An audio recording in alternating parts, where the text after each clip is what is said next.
Em nome do Pai, do Filho e do Espírito Santo. Vinde, Espírito Santo, enchei os corações dos vossos fiéis e acendei neles o fogo do vosso amor. Enviai, Senhor, o vosso Espírito, será criado, e renovareis a face da terra. Oremos. Ó Deus, que instruíste os corações dos vossos fiéis com as luzes do Espírito Santo, fazei que apreciemos retamente todas as coisas segundo o mesmo Espírito e gozemos sempre da sua consolação por Cristo Senhor nosso. Amém. Glória ao Pai, e ao Filho, e ao Espírito Santo, como era no princípio, agora e sempre. Amém. Em nome do Pai, do Filho e do Espírito Santo. Sede bem-vindos, caros irmãos e amigos, que nos acompanhais através da rede Canção Nova, neste programa A Luz da Fé. Encontramos-nos, então, a refletir um pouco sobre este tempo forte, que é o culminar da nossa fé, o tempo pascal. Depois da Quaresma, celebramos os mistérios principais da paixão, da morte e da ressurreição do Senhor, e eis-nos agora em pleno tempo pascal para saborearmos exatamente a alegria e a beleza da ressurreição. Eu sou o Padre José António Andrade, da Arquidiocese de Braga, e convosco partilho estas reflexões para nos ajudarmos a todos, quer a partir do Catecismo da Igreja Católica, quer a partir de outros documentos, podermos perceber exatamente a grandeza da nossa fé. E, sobretudo, darmos o valor a este tempo muito forte, que é o tempo pascal, o coroar do ano litúrgico. Como sabeis, o ano litúrgico tem várias etapas. Começamos sempre o Advento, a preparação para o Natal, depois o tempo de Natal, um bocado do tempo comum, que é o tempo normal das catequeses de Jesus, depois para valorizarmos o tempo da sua paixão, morte e ressurreição, e a partir do Pentecostes retomamos o tempo comum até ao Advento seguinte. Mas, de facto, o tempo pascal, como sabemos, significa 50 dias. Porquê 50 dias? Porque, naturalmente, havia já uma festa no tempo judeu, no tempo dos judeus, em que se chama o Pentecostes, e esta palavra pente em grego significa 50. Então a Igreja também, ao colocar as festas cristãs, colocou-as nas datas das festas pagãs ou em algumas festas judaicas.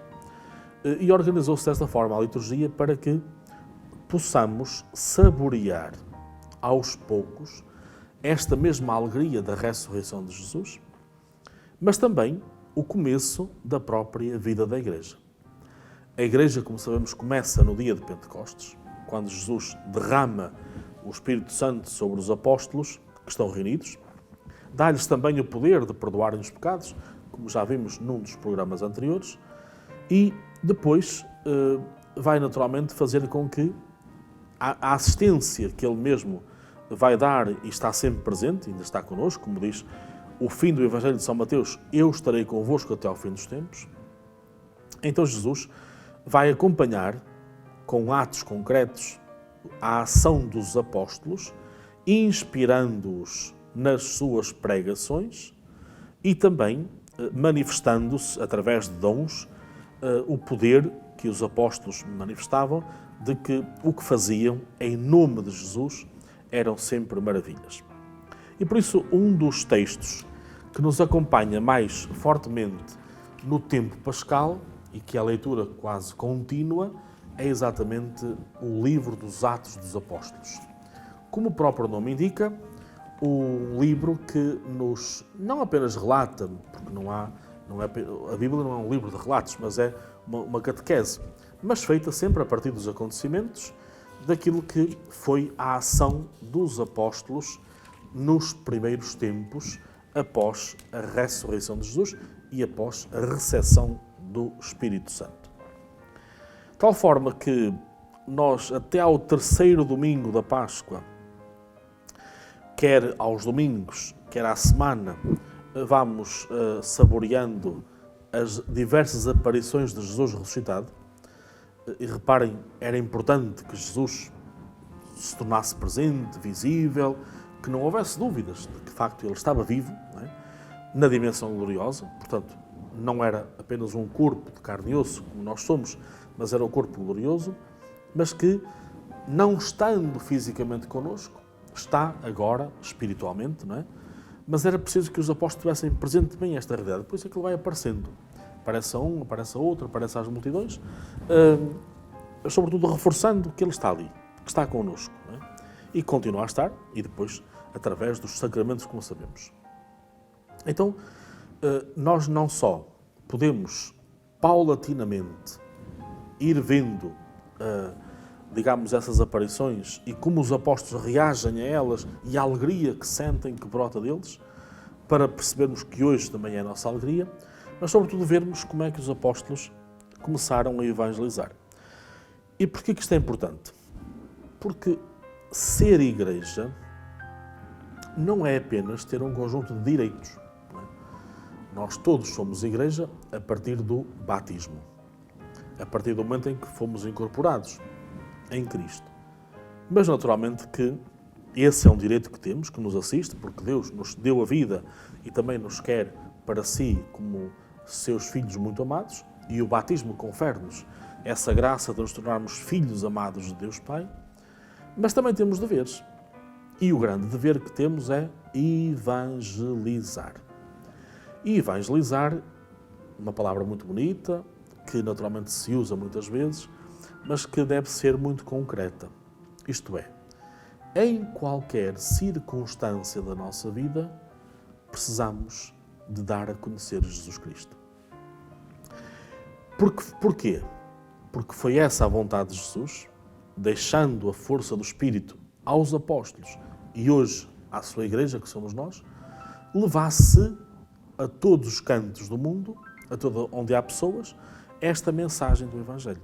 Portanto, Jesus escolheu Israel, não por ser o melhor país do mundo, mas foi, segundo a sua pedagogia, para que a partir daí se formasse um povo de Deus. Reparem, tinha-se formado um povo a partir de Abraão, esse povo agora é renovado a partir de Jesus Cristo e, naturalmente, que depois este povo de Deus, por isso é que reparem, há uma expressão no livro do Apocalipse, que nem sempre é bem interpretada, que é os 144 mil que se salvam, não é? E então há até, digamos, seitas que interpretam muito mal este número, mas para nós não tem dificuldade nenhuma. O povo de Israel está baseado em quem? Nas 12 tribos. Ali se sabe, então, aquelas 12 tribos, aquelas 12 famílias, foram a base sólida da fé do povo judeu. A igreja, em que base está aposta? Nos 12 apóstolos. Cá está Jesus, e também a razão de percebermos porque é que escolheu 12. Não é? Podia ter escolhido 10, podia ter escolhido 50, até porque para chegar ao mundo inteiro, quantos mais escolhesse, melhor. Não. Mas reparem, Jesus escolhe 12, que são exatamente digamos, o protótipo das 12 tribos de Israel.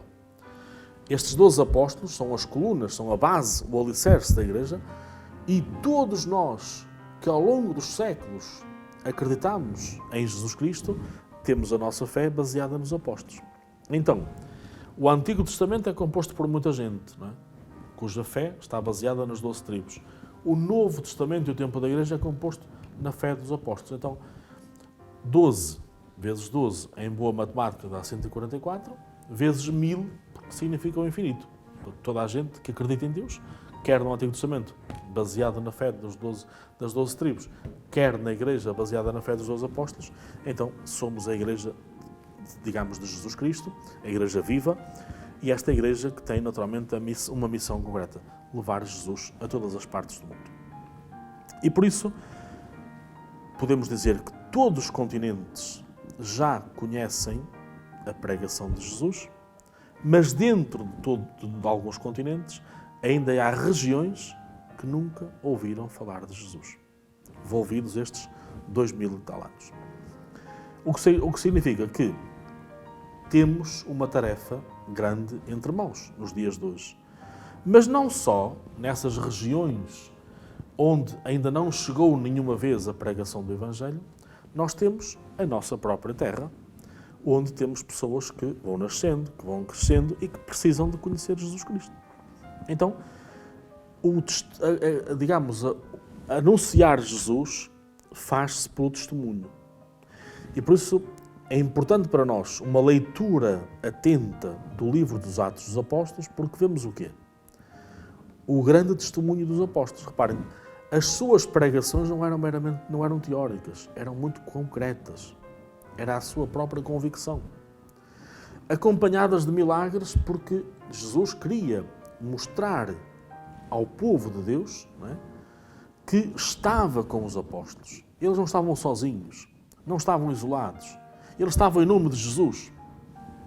E por isso, quando eles pregam, como que vai ardendo o coração dos ouvintes. Porquê? Reparem, isto é muito importante também para os dias de hoje. Quando nós participamos na Eucaristia, ou numa pregação, de uma festa, nós precisamos que Deus não só inspire aquele que vai pregar, e portanto Deus esteja muito presente e dê muita unção àquele que vai pregar, mas também precisamos que Deus abra os corações dos ouvintes.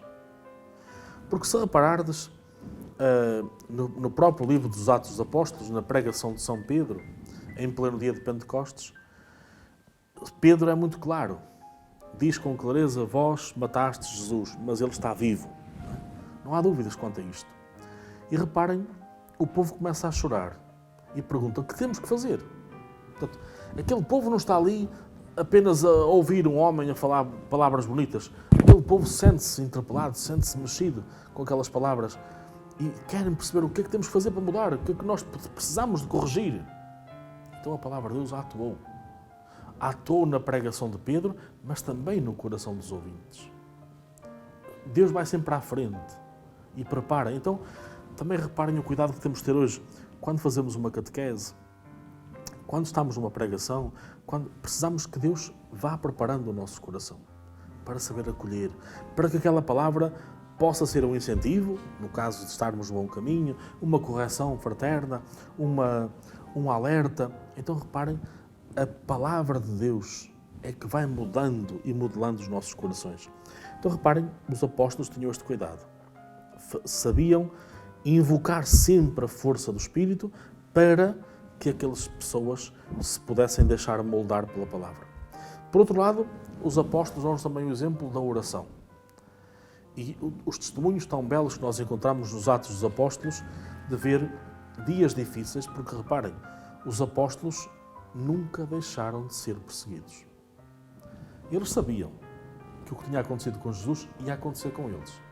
A grande diferença antes da ressurreição e após a ressurreição é que eles perdem o medo. Antes estão cheios de medo, agora perderam o medo. Mas sabem naturalmente que correm perigo, correm risco de vida. Mas estão conscientes de que Jesus está com eles. E por isso são presos, muitas vezes, são maltratados, são açoitados em plena prisão, mas não desistem. São inclusive soltos, saem da prisão, podiam fugir, podiam se esconder, não. Mantêm-se no templo a ensinar, a rezar e, sobretudo, através da oração tão intensa que fazia com que até as cadeias se rebentassem, as portas das prisões se abrissem. Ou seja, a verdadeira oração que era permitir que Deus pudesse descer àquela terra. Isto também é um desafio para nós. Como é que nós rezamos? Víamos no tempo da Quaresma que é um tempo favorável à oração e a importância da oração. Mas é importante percebermos como é que é rezar com a presença viva do Espírito Santo. A nossa oração transforma-nos, a nossa oração mexe à nossa volta, faz com que os espaços onde estamos também se possam fazer sentir. Reparem, conta-se que no princípio do renovamento carismático católico, até mesmo na igreja evangélica, quando rezavam, parecia que se via chamas de fogo naquelas salas, não é? Aquela presença viva do Espírito. E nós precisamos hoje de uma oração mais fervorosa. Não é? Reparem que o próprio Jesus não se cansou de nos dizer isso. E não dizendo só rezai, mas ele mesmo retirava-se para a oração. Passava horas, noites inteiras, saía muito cedo de manhã para rezar. Então esta certeza de que a própria oração move montanhas, transforma. Então, ler os Atos dos Apóstolos nessa forma continuada durante o tempo pascal permite-nos perceber como os apóstolos vão dando seguimento à vontade de Jesus, sendo sempre fiéis a Jesus, dizendo a verdade com clareza, sem rodeios e mostrando claramente que a missão da Igreja é salvar as pessoas, aproximá-las de Jesus. Mas reparem que os apóstolos, e por isso também é muito importante para nós, é um modelo, sem dúvida, muito forte, não sabiam tudo, não tinham um livro de instruções e sabiam naturalmente que estavam a falar para judeus. Estamos a perceber que a Igreja está no seu começo, não é?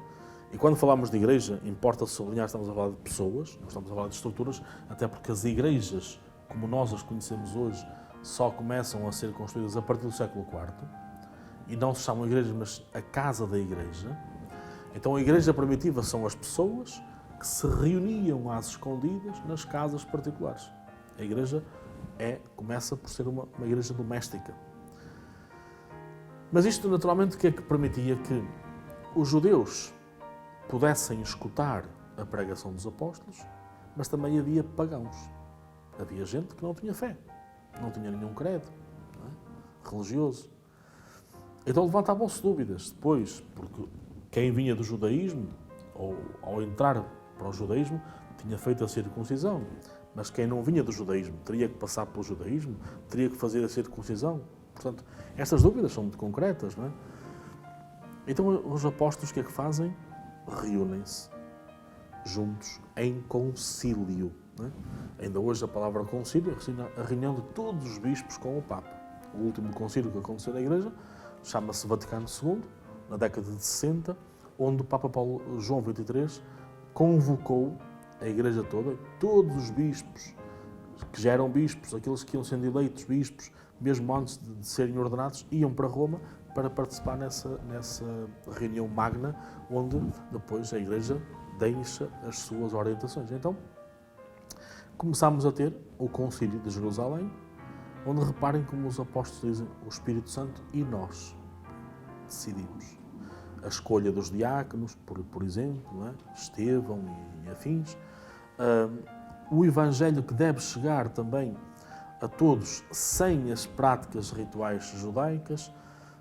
Então reparem, todo este conhecimento, ou então através também de emoções, de imagens que o Espírito Santo suscita, normalmente a Pedro, quando vê um lençol como que descendo do céu, cheio de animais, e que não percebe aquilo, ou uma expressão mata e come, mas eles são animais impuros, eu não posso, e depois vai perceber, não, de facto, estes animais, esta imagem significa que todos têm direito ao Evangelho, à boa nova de Jesus, sejam judeus ou pagãos. Então reparem, saber ser Igreja, mas ao mesmo tempo ter sempre este cuidado de se interrogar, de rezar, de pedir o discernimento a Deus para o que quer neste momento. Então, para nós cristãos, o tempo pascal, como aliás qualquer tempo litúrgico, também tem esta pedagogia.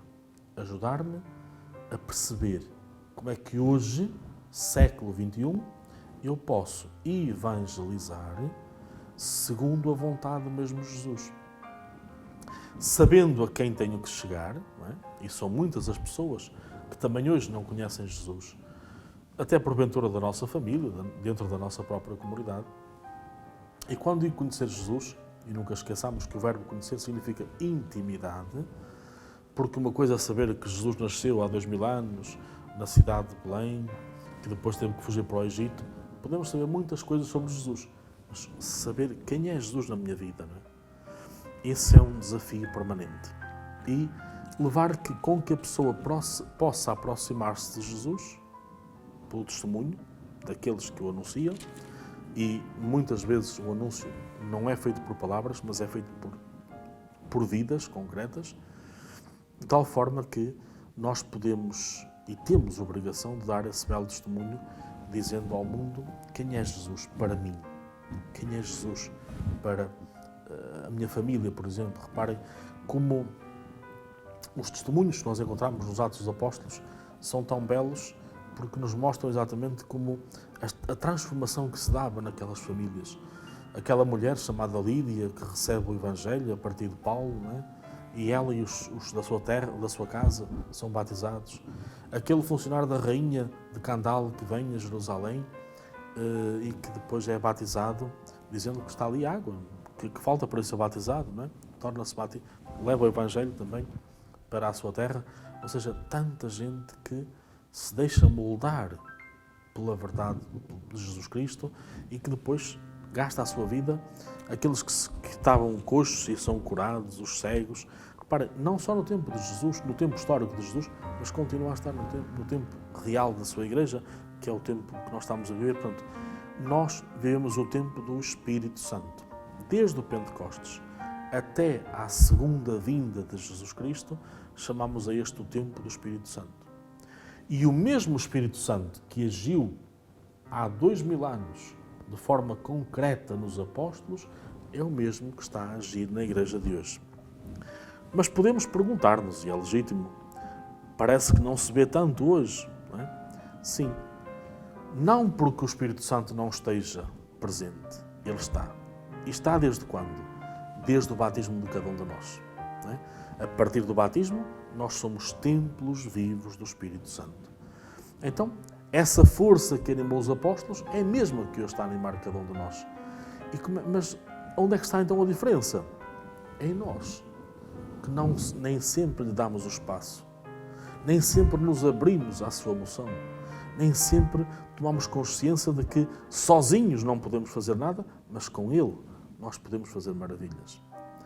E por isso a Igreja também, percebendo esta verdade de fé, e Deus está sempre a caminhar à nossa frente, reparem, nós temos defeitos, todos nós temos muitos defeitos, não é?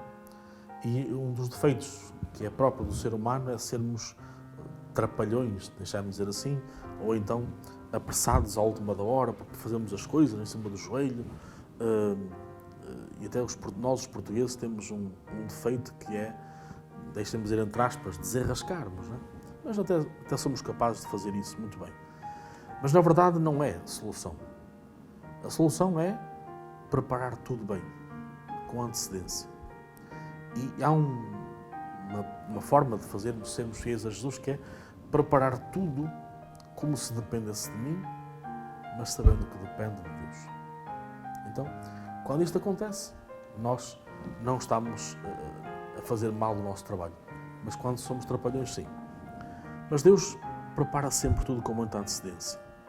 E por isso preparou, já no fim do século XIX,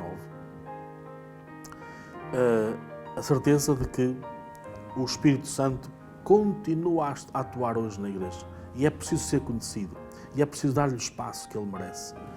E através de uma religiosa, a Beata Helena Guerra, Jesus revela-lhe que é preciso que o Papa, que estava vigente na altura, Leão XIII, pudesse, naturalmente, proclamar o século XX como o tempo do Espírito Santo, mas mais do que isso, preparar essa chegada do novo século.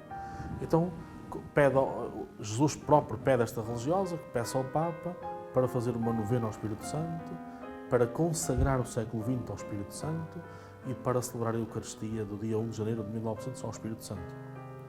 E, na verdade, que não logo, mas no ano 67, então surge para a Igreja o renovamento carismático católico. Ou seja, a mesma alegria que os apóstolos receberam no dia dos Atos de Pentecostes, no dia do Espírito Santo, recebeu um grupo de jovens que frequentavam a Universidade da Pensilvânia, nos Estados Unidos da América, e que se tornaram depois também apóstolos desta beleza do Espírito, desta corrente de graça, como o Papa Francisco lhe chama, e todos os Papas também têm chamado, que é viver segundo o Espírito.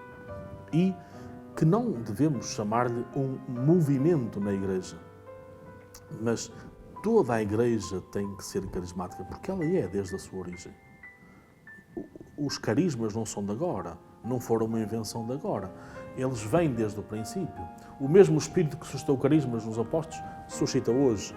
Então importa que durante este tempo pascal possamos não só, participando na Eucaristia, diariamente, se possível, lermos, escutarmos, meditarmos os Atos dos Apóstolos, ou então fazermos nós essa leitura assídua, diariamente, destes Atos dos Apóstolos, possamos perceber, eu hoje tenho-me deixado guiar pelo Espírito Santo? Tenho consciência que sou habitado pela força do Espírito Santo e que naturalmente o Espírito Santo, se eu lhe der o espaço que ele merece na minha vida, eu poderei fazer coisas boas em prol dos meus irmãos, eu poderei ser uma testemunha visível de Jesus Cristo neste mundo concreto. É assim, caríssimos amigos, que vale a pena vivermos também o tempo pascal, rezando melhor, rezando mais e saboreando as alegrias, as muitas alegrias que o Espírito Santo fez no princípio e as mesmas que ele vai fazer no meu tempo, se eu, à semelhança dos apóstolos, me deixar conduzir pela sua força. Vamos então pedir a bênção do Senhor, que nos dê a fortaleza necessária para podermos deixar que os dons do Espírito Santo nos animem diariamente a sermos a Igreja viva que Jesus quer que sejamos. Derrame, Senhor, sobre nós a sua bênção, em nome do Pai, do Filho e do Espírito Santo.